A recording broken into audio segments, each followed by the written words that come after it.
Hey there, welcome to Season 2, Episode 3 of The Paula and Joe Show. Here's a quick rundown of what you need to know. It's 24 minutes of raw business analysis and change talk, time-boxed, unedited riffing. And when the countdown timer buzzes, we're done. I'm Joe Newbert, and as always, I'm joined by my good friend and co-host, Paula Bell. How's it, Paula? Please tell us what's up in this episode. Hi, Joe. How are you doing? How's your day going so far? It's going good, thanks, Paula. Great to hear. Well, I'm doing well as well, and we have another great topic coming to our audience today. And the topic is about, are you living in your purpose? And as a life purpose coach myself, this topic is near and dear to my heart, so I am excited to have this conversation because so many people are not living in their purpose. And unfortunately, we don't get to experience that purpose because they don't let us see it. And so we're missing out too. So I want everybody to be living and thriving in their purpose, not just their passion and their purpose. So I'm excited about what this session is going to bring today. Yeah, okay, you're right. We don't want to be missing out on great things, do we? Like life purpose FOMO. And I think traditionally it's always been about pay and perks, right? But now it's seen that people care more about than just making a decent living. We want a sense of purpose and to make an impact in the work that we do, don't we? So who's joining us today, Paula, to help us navigate this tricky path, to help us find the golden chalice of meaningful work? Well, our wonderful friend Brennan, who is a philosopher and the founder of Philosophy at Work, is joining us today. Brennan Jacoby holds a BA, an MA, and a PhD in philosophy. And with his Philosophy at Work, he helps businesses and their people develop their psychological safety and cognitive confidence that they need to think their best as they navigate an ever-changing professional landscape. So welcome to the Joe and Paula Show, Brennan. Thank you so much, Paula. Thank you so much, Joe. It is really exciting to be here. And I'm looking forward to our conversation, exploring all things purpose.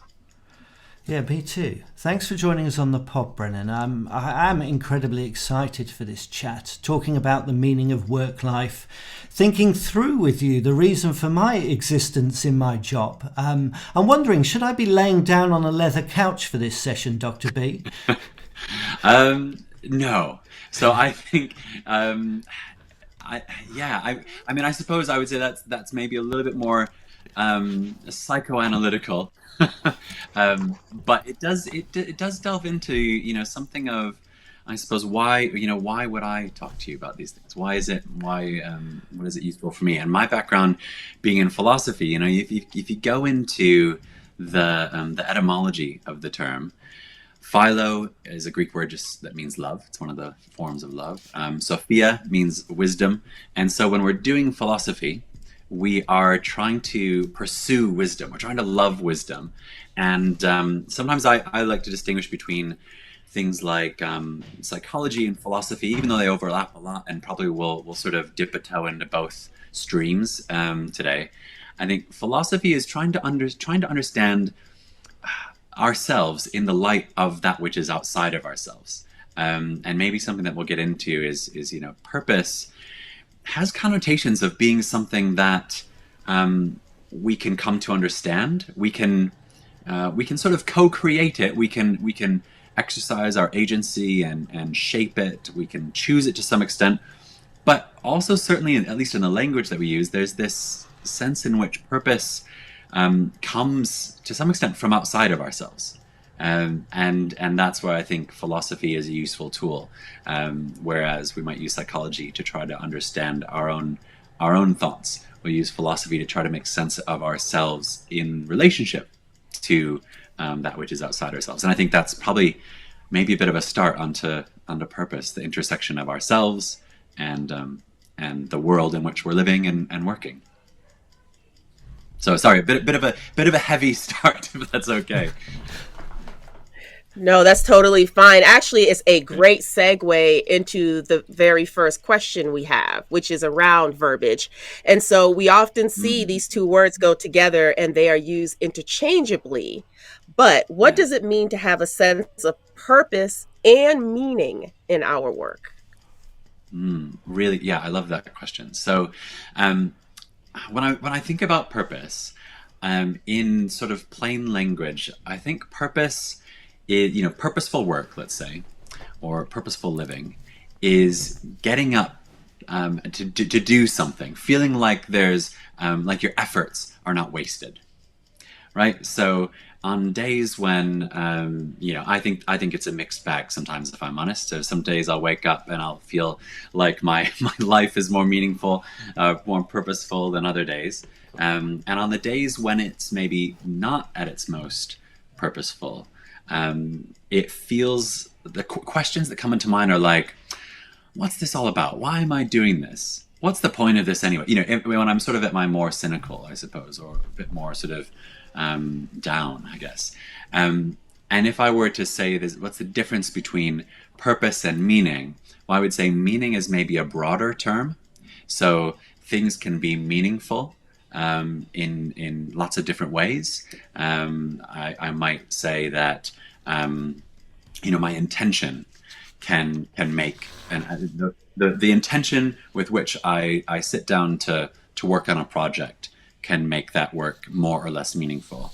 But whether or not it's purposeful, I think reaches beyond just my intention. It's whether or not it's something that I intend to do well, and also has a chance of making a real positive difference out in the world. So I might be able to say something's really meaningful to me, and I hope it's purposeful too. And so by doing that, I guess I'm splitting the two, where the meaning is more subjective, I suppose, but purpose seems to reach out beyond myself. So for you, meaning is sort of on the surface. And Mm, then when you get to purpose, you're going below the surface and you're getting a lot deeper in yes. that understanding and the fulfillment and the purpose for you, how you know you're living in that is fulfillment you get from it, the value you add from it. And even if there's some days that might feel more purposeful than others, that intention is still there and you're still making that difference and you're adding that value. Yeah, yeah, definitely. So it's making a difference to me, but maybe to others also. I think that's really important. Maybe something we'll come on to is the way in which has a connotation of necessarily reaching beyond ourselves, maybe to impact others as well. But then also, I guess where I'm going with how I understand meaning as different from purpose is that it goes really to the way that we use meaning when we talk about our brains being like meaning seeking machines. So we have brains that have evolved to like closure, that try to make sense of things. And I guess I'm understanding meaning in that sense making way, where meaning is like understanding. So if my work is meaningful, then that means I can sort of get what it's about. I understand it. I can make sense of it, and I feel like there's it's good, and that's where we start to get into the purpose. If it's really purposeful work, now I feel like, okay, I don't just understand it. It's not just sensical. There's a good reason for me to do this. And actually here probably when I was thinking about purpose and meaning and all this, I think there's a history and a tradition that I think has informed certainly the way that I think about it, and I think some of the language that we use in I guess at least in Western sort of business. So for example, in the work of Aristotle, the ancient Greek philosopher, he talked about the sort of purpose of life being as trying to attain this Greek word eudaimonia, which was a sort of pleasure that came about when we were living sort of as we were made to. So for him, the purpose, like the goal of purposeful living, purposeful work, is to live in a way which is living as you were meant to. Now, for that means that our purpose is sort of, it's not something that we can just drum up ourselves. It's down to, well, what were we, for him, he was able to, he assumed this view that we were made for something, right? Different religious traditions and different philosophical traditions will say that, or won't be able to get on board with that. But I guess I'm just bringing that in because I think there's some traditions that have impacted the way that we think about purpose, where purpose is not just doing something because I intend to do it, but doing something for some good reason. And that's wrapped up in what Aristotle's saying too. It's like, well, if you're living your purposeful life, you're doing something which is not just sort of effective, but which is good. And for him, that meant, goodness was about what you were made to do. But I think still today we want to be doing, if we're pursuing purposeful work, we're wanting to do work that feels good to us, that feels right, that feels like there's a good reason to do it. And I think that's quite interesting because it pushes us into like the space of morality maybe a little bit too. Yeah, it's so interesting to think about these different layers really. And as you say, it's like purpose is about something that perhaps you were meant to be, there is something more divine in its purpose at the end of it for you. As part of researching for this show as well, I was also hitting the internet, which sometimes leads you down some terrible rabbit holes, of course, and gives you a ton of misinformation. But I came across a chap called Jacob Morgan. And I thought he framed it quite nicely, actually. He says, your job is what you do, and your purpose is the intention of the job. Your purpose creates an impact or an outcome, which then drives meaning, or it's the why you do what you do, which, I mean, a lot of people listening to this show will suffer from the analyst that I suffer from, which is just being pedantic around meanings and just trying to put things into boxes because it helps us understand. But another interesting thing in the book is, and it sort of follows on from the introduction I said, but he interviewed about 150 CEOs and he was asking them about trends for the future and things like that. And one of the most common responses was that organizations need to provide purpose and meaning. And that sort of ties into what you were saying just now, like a lot of it is external and it's up to us to fit in. But I also sort of contend when it comes to organizations that the responsibilities on ourselves as individuals to try and sort of find our own success within that larger framework. And also, I'll get to my question now, but you're talking about, we're fitting into this bigger picture. Is our purpose always big and bold, like a newspaper headline, like it's there and that's what it is? Or do we sometimes have to look deeper into the work that we do in order to try and find that sort of end meaning? Yeah, gosh, so much great stuff there, Joe. And I love those points that Jacob Morgan brought in as well. I think that's right. I think picking up on language again as well, which, we could say, it's just semantics, but I think the language that we use shapes the way that we think, and the way that we think informs what we do. And so I think it is all really important. And, the way you're talking about businesses giving us purpose, right? I mean, that's so often the way that we think about it in work, but at the same time, of course, we also, the intention is my intention, your intention. So it's interesting because I came across some really interesting work on purpose from Yvon Chouinard, the founder of Patagonia, the outdoor clothing company. And he talks about purpose as being something that, he is saying, Patagonia, we're trying to work out how we can give our people purpose. Right. And that sounds like, again, it's this thing that comes from outside ourselves. It's to use your word before, it's, the divine hands down purpose, or the divine company hands down purpose. It comes from outside ourselves. And yet at the same time, to the point that you raised from Jacob Morgan, it feels like, purpose comes from our intention. And there are, I've myself included, there's times in our lives where we feel like, do you know what? The business didn't intend for this bit of work to be very, very purposeful, but I'm going to frame it in a certain way and therefore make it very purposeful because I understand the connection, the impact that this might have. Or, taking a really mundane task. If I say, actually, do you know what, the way I'm working with this spreadsheet, might seem really repetitive, but if this isn't done right, then the impact is really disastrous potentially, and therefore I'm sort of re-engineering some purpose into it. Now that's very far away from, let's imagine I'm working for a corporate and their purpose statement doesn't say anything about that. It's about sort of loftier goals of sustainability and things.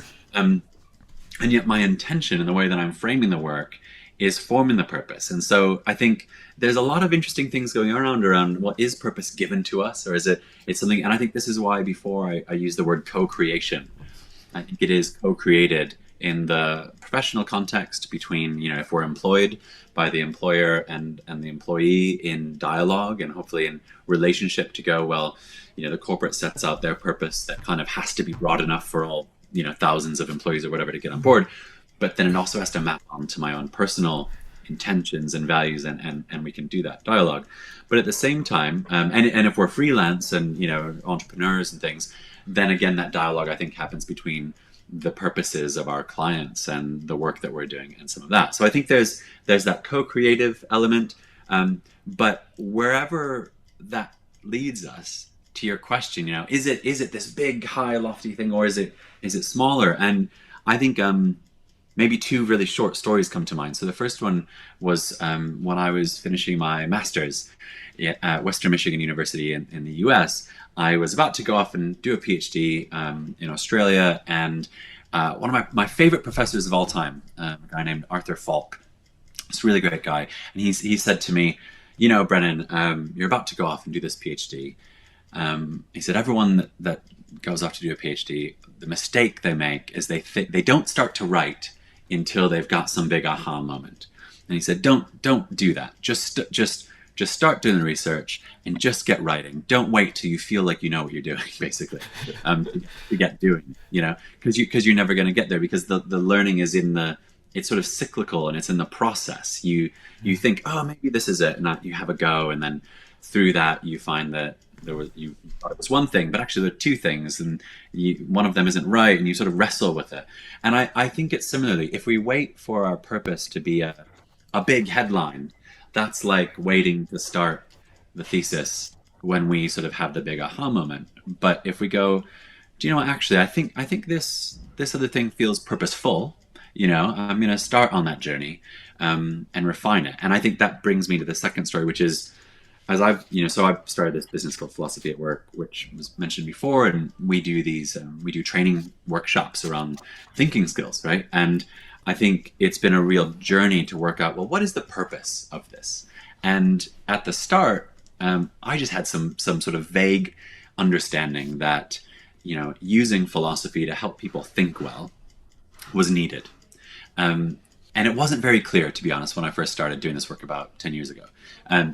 But then as I got started and tried to make it purposeful and understand it, getting in that sort of meaning creation, I've gone on a journey, and there's been some sort of small lowercase purposes along the way until now I can feel pretty confident about, okay, the purpose is to help people think in ways that challenge each other and notice what's going on and really understand the work that they're doing so that they can make better decisions and these sorts of things.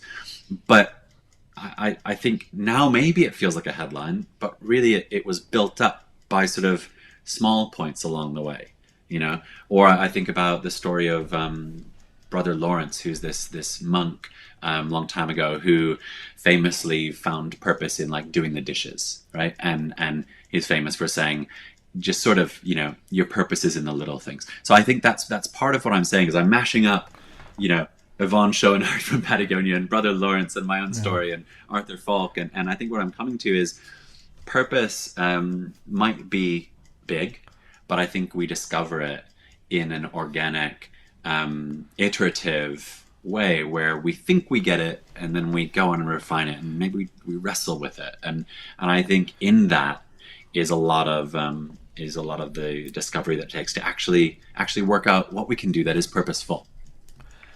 That's actually, I love your answer. I've got to say, that your lowercase purpose before your all caps purpose definitely resonates. And I mean, I love the example of Patagonia as well, because they are, for me, a meaningful company. They're trying to do a lot of good work, for the earth. I mean, I think it's fantastic. And you talk about co-creation as well. So there's a responsibility on both sides. And an alignment is needed, isn't it? So as you do your lowercase letters, you start to work out whether the kind of place you're working for is, whether it's heading in a place that is going to help you fulfill this purpose. So that's, that really makes a lot of sense. I'm able to join these dots together, and it's making me think, again, I said at the beginning, it's typically been about pay and perks, right? That's sort of how jobs have typically been framed. And now there's a lot more impetus for people to try and find meaning.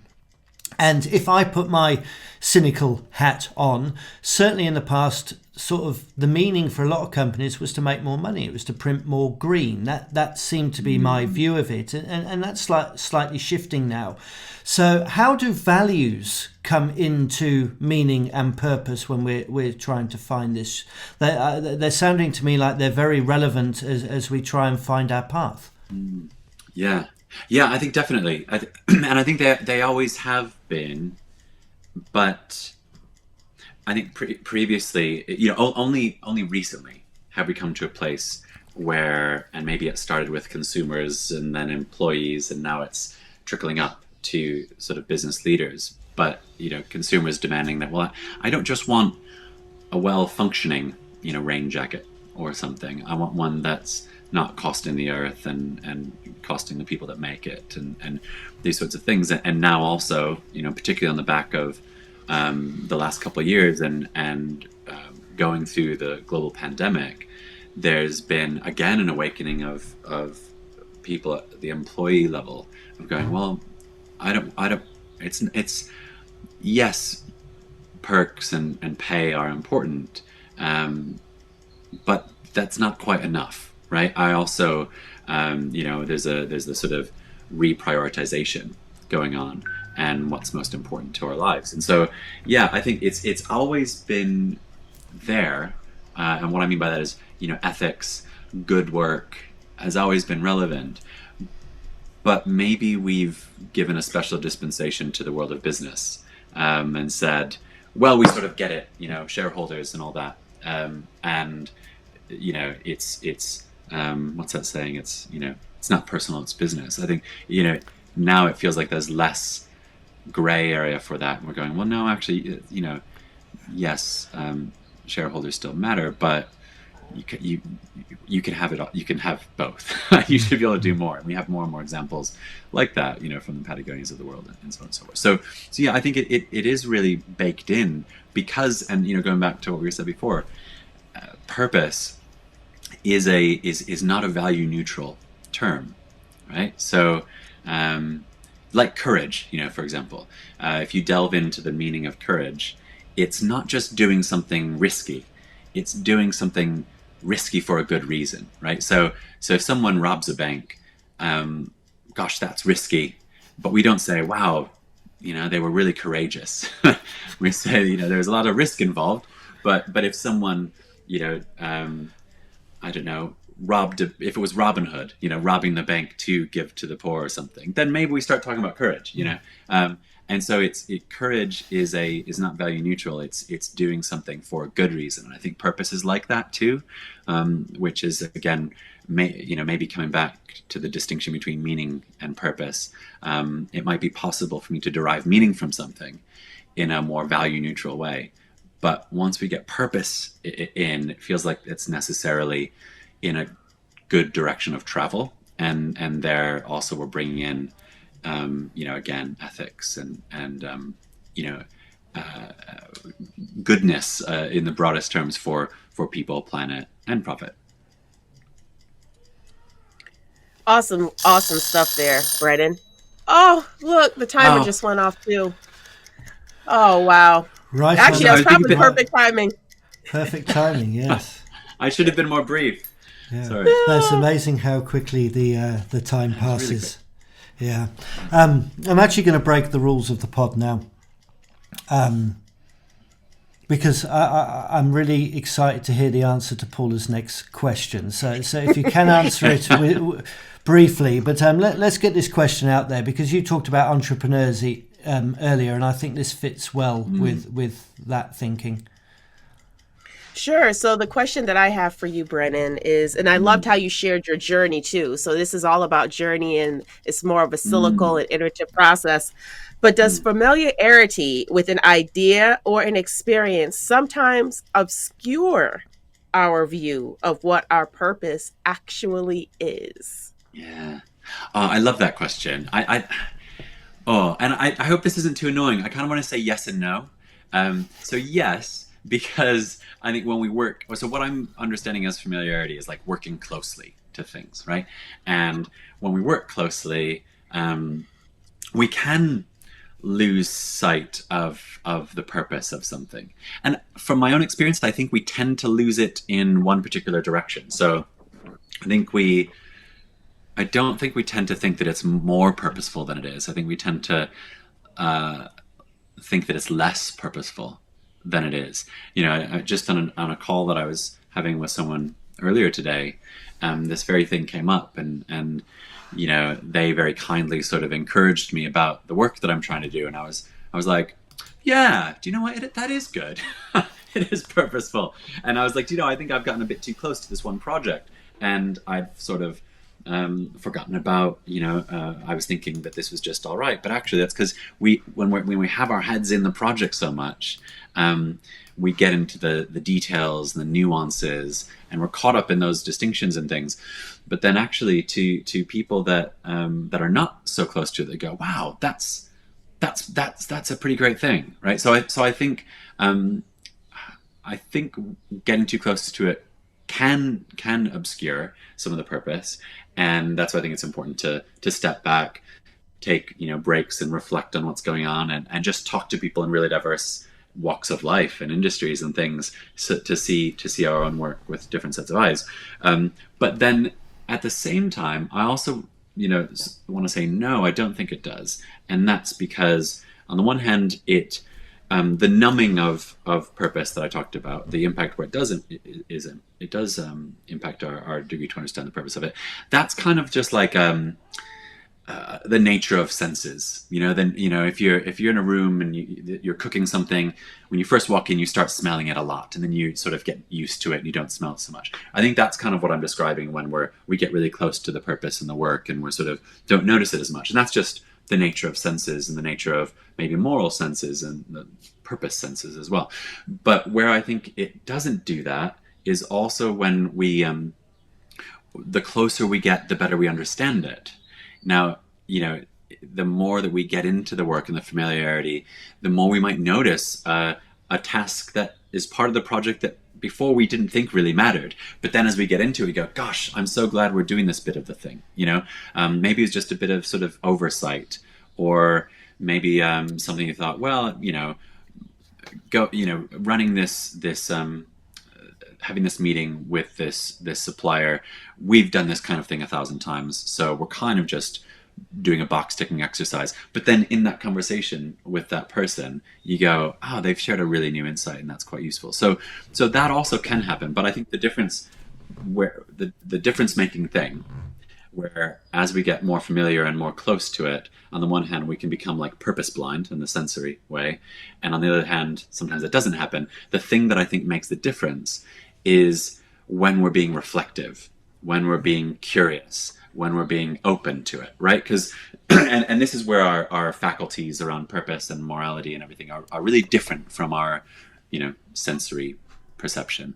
I can't, oh, well, maybe I can. I don't know. If you're in the room and you're smelling the cooking smells and then you stop smelling them because you've got sort of nose blind to it or whatever, I maybe I can focus my attention on it and start to smell it again, but it's hard to do that. But if you're working closely with the work, I think we can direct our attention and do, you know, some reflective exercises and go, okay, let me sort of do a little mind map here on why this is really working, or I imagine some of the kind of stuff that you do, Paula, with people when you're coaching them on purpose, and, you know, they're designed to help them see what they're doing in fresh ways, and so that is not moving away; it's going even more closely in to the work, but it's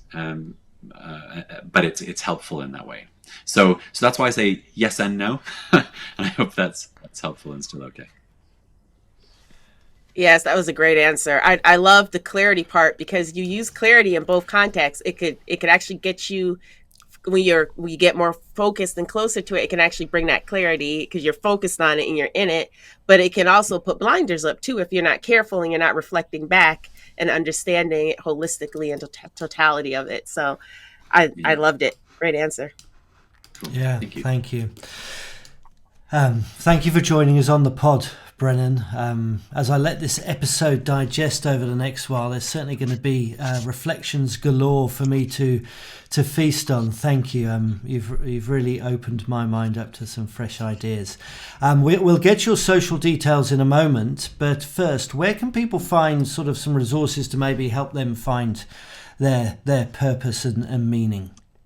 Yeah, thanks so much. So definitely, I mean, so on at our site, which is www.philosophyatwork.co.uk, there's we got a toolkit of resources there, different tools and techniques and things that people can digest, and then maybe a little bit more left field, but one that I love is getting stuck into some of the ancient philosophers. I often say that philosophy is not just ancient. Actually, in the sessions that we do, we don't often quote sort of philosophers because I don't really want people just going away being able to talk about philosophy. I want them to do their own thinking and sort of benefit from the skills of philosophy themselves. But when it comes to purpose, getting stuck into some of the Stoics, people like Seneca, Epicurus, different people who were really wrestling with how do we make sense of life, and they get into some pretty heavy things where they're talking about life and maybe even more talking about death, and there's nothing like trying to make sense of our own frailty and physical limits that can sort of be a check for some of our what we thought was purposeful and meaningful. And it's so I kind of like to read the Stoics as a bit of a workout every once in a while to go, let me just sort of give myself a jolt of electricity here, and then see what I think about the things that maybe I've become too familiar with. Okay. So that's the thing. There's and those are there's a couple of resources on our site where we talk about some of the more sort of maybe accessible of those works, but there's so many great books out there that are sort of snippets of Stoic philosophy as well that are really useful. Okay, wonderful. And I know you sent us a few links through, so we'll pop what you've said now, and we'll pop those links you set through in the show notes, and then people will be able to click through and find them. Thank you. Cool. Pleasure. Thank you. Thank you so much for having me on as well. So, Brennan, you started a little bit about your website, but where else can people find you if they want to stay connected with you? Yeah, thanks, Paula. So LinkedIn, spend a lot of time there. I'm on Twitter, on Instagram, and email as well. So brennan@philosophyatwork.co.uk. And yeah, if this sparks things for people, I'd love to pick up the conversation. Because as the questions that you both shared, showed, I think it's such a huge topic, and so often the purpose debate does go into sort of perks and pay, but gosh, there's so much more meaningful things to it. Not to take away from the meaning of those, but there's so much more that can be explored. So yeah, it'd be great to continue the conversation with you both and with others that find it useful. So website, email, and LinkedIn are probably the top ones. Lovely. Thank you, Brennan. And thank you for tuning in. We appreciate your support. You can subscribe to the Paula and Joe Show on your pod player of choice, be it iTunes, Amazon Music, Spotify, YouTube, and more. And if you enjoy the show, then please help pass the pod by leaving us a 5-star rating.